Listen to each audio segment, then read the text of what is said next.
Welcome back नाजरीन। और break पे जाने से पहले जी फरिया इदरीस साहिबा और आगा मसूद साहब दोनों से मैं बात कर रही थी। अभी मेरे दो मज़ीद मेहमानों ने जी मुझे ज्वाइन किया है। जुल्फ़िकार अली बदर साहब ने पीपल्स पार्टी से और सफदर अब्बासी साहब ने भी ज्वाइन किया है मुझे। आप दोनों GDA से मैं आप दोनों मौजूद मेहमानों को खुशामदीद कहूँगी। डॉक्टर सफदर अब्बासी साहब आपकी तरफ आऊँगी। आज की एक बहुत बड़ी खबर है जिसपे मैं चाहूँगी कि आप दोनों मौजूद हजरात से जो है वो इसके ऊपर आपका ओपिनियन भी ले लूँ। डॉक्टर साहब ये जो हम देख रहे हैं ख़ास तौर पे आज इलेक्शन कमीशन ने बाकायदा तौर पे अनाउंस कर दिया। पहले तो सब खदशात की बुनियाद पे बात करते रहे पिछले 6 महीनों से कि नहीं जी इलेक्शंस डिले होंगे, हल्का बंदियों का मामला है, लेकिन अब तो इलेक्शन कमीशन ने खुद अनाउंस कर दिया, 4 महीने का वक्त भी बता दिया है। और मिनिमम और मैक्सिमम कितना ज़्यादा फ़र्क आएगा अब ये तो वक्त ही बताएगा। आप इसको कैसे देखते हैं? देखिए जी, ये जब से CCI का फैसला, काउंसिल ऑफ कॉमन इंटरेस्ट का फैसला आया था जी कि वो नए सेंसस की बुनियाद पर इलेक्शन होंगे, तो इसमें कोई शक व शुबे की गुंजाइश नहीं थी कि जी नई डिलिमिटेशन की एक्सरसाइज हो। और आज इलेक्शन कमीशन ने बाज़ाब्ता ऐलान कर दिया है कि जी वो नई डिलिमिटेशन जो है ना उसकी तरफ जाएंगे। और अनलेस के सुप्रीम कोर्ट कोई अपना फैसला दे, क्योंकि सुप्रीम कोर्ट बार एसोसिएशन भी जो ये अल्तवा है और जो डिलिमिटेशन की एक्सरसाइज है उसके खिलाफ सुप्रीम कोर्ट में गई है। अनलेस कि वहाँ से कोई और फैसला आता है, तब तक तो जो है ना लगता है ऐसी है कि अब ये जो फैसला हुआ है नई डिलिमिटेशन का, अब इसी की नई डिलिमिटेशन की बुनियाद पे ही जो है ना अगले इलेक्शन होंगे। और यकीन इसके अंदर डिले होगा, और डिले कितना होता है अब ये तो देखना। क्या सियासी जमातों के लिए और सियासी मंजरनामे के लिए डिले इलेक्शंस होना जनरल इलेक्शंस आप बेहतर समझते हैं? देखिए जी, असल में अभी मैं समझता हूँ कि जो पंजाब और KP के इंतखाबात थे, जब वो डिले हो रहे थे तो तमाम सियासी जमातों ने, खासतौर पर जो हुकूमती जमातें थी, उन्होंने उस डिले को एक्सेप्ट किया। बल्कि जो है ना सुप्रीम कोर्ट के फैसले के खिलाफ एक बहुत बड़ा जो है ना मुहाज बना रहा है, जिसकी बुनियाद के ऊपर जो है ना वो इलेक्शन रुक गए। तो वो जब एक दफा एक चीज आप डिले कर देते हैं, कॉन्स्टिट्यूशन प्रोसेस पे जो 90 डेज का प्रोसेस है, उस पर जब आप डिले करते हैं तो फिर उसके बाद जो है ना आप कोई एंड नहीं रहती। मैं समझता हूँ कि वो सब्सिक्वेंटली उसकी कॉलोनरी में अगर आज कोई इलेक्शन डिले होते तो वो सारी वो जो तकारीर है जो कि गवर्नमेंट के फंक्शनरीज ने या वज़रा ने पार्लियामेंट के अंदर की, हर वो सारी की सारी दोबारा जो है चैनल्स की जीनत बन जाएगी। तो मैं समझता हूँ कि आने वाले दिनों में ये कुछ ऐसी सूरत हाल है जिसके अंदर मेरी नज़र में जो अभी जो एक्सरसाइज जो होगी डिले वाली, जनरली उसको कंडोन कर दिया जाएगा और लोग कहेंगे ठीक है जी, अब हो गया तो हो गए। तो एटीट्यूड हमारा जो है ना वो कॉन्स्टिट्यूशनली बहुत अब मुख्तलिफ हो गया है। तो उस हवाले से मेरी नज़र में आने वाले दिनों में बहुत से लोग इस बात को एक्सेप्ट करेंगे कि बेशक डिले हो जाए एक्सरसाइज में। ऑलराइट, जुल्फ़िकार अली बदर साहब आपकी तरफ आऊँगी। जुल्फ़िकार साहब, इलेक्शन कमीशन ने आज खुद बाज़ाब्ता तौर पे अनाउंस किया है, पीपल्स पार्टी कैसे देख रही है? बिस्मिल्लाहिर्रहमानिर्रहीम। बहुत शुक्रिया रिदा सैफी साहबा, आपने अपने प्रोग्राम में बुलाया। देखिए, पाकिस्तान पीपल्स पार्टी की तो पहले दिन से ये डिमांड रही है कि इलेक्शन मुकर्ररा वक्त पे होने चाहिए, ना टाइम से पहले होने चाहिए, ना टाइम के बाद होने चाहिए। अगर पाकिस्तान का आइन कहता है कि 90 दिन में इलेक्शन हो और उसमें कोई उसके अलावा डिलिमिटेशन के अंदर जो है कोई आईनी तरीकाकार वजह ना किया गया हो, तो मैं समझता हूँ फिर जो आइन कहता है उसके मुताबिक ही इलेक्शन होने चाहिए। बिकॉज अब जितना जल्दी इलेक्शन होंगे उतना ही बेहतर होगा। इस मुल्क के अंदर इस्तेकाम आएगा, सियासी इस्तेकाम आएगा, मुआशी इस्तेकाम आएगा। तो ये बड़ा जरूरी है। तो हमारी तो डिमांड इलेक्शन कमीशन से यही है कि जो आइन के मुताबिक फैसला है उसको करना चाहिए, और इनको सोचना चाहिए कि पाकिस्तान का आइन जो है उसकी पासदारी करनी है।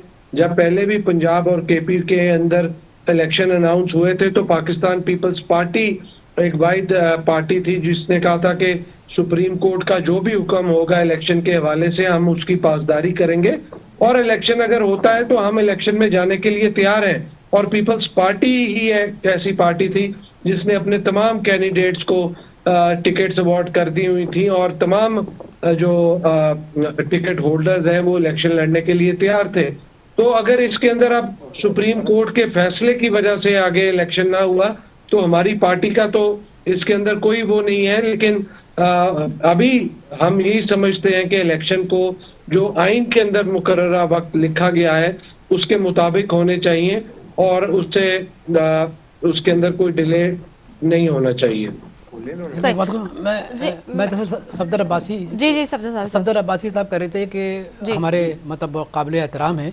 अब वो कह रहे थे कि लोगों ने मतलब खैबर पख्तूनख्वा पंजाब में जो असेंबली जो मौजूदा हुकूमतों को कहा उन्होंने पीपल्स पार्टी और नून लीग थी ना। जी मगर मैं ये पूछ रहा हूँ सफदर अब्बासी से, वो तो बड़े इनकलाबी हैं, वो कहते हैं कि लोग उसको समझ के लोग उसको तस्लीम कर लेंगे।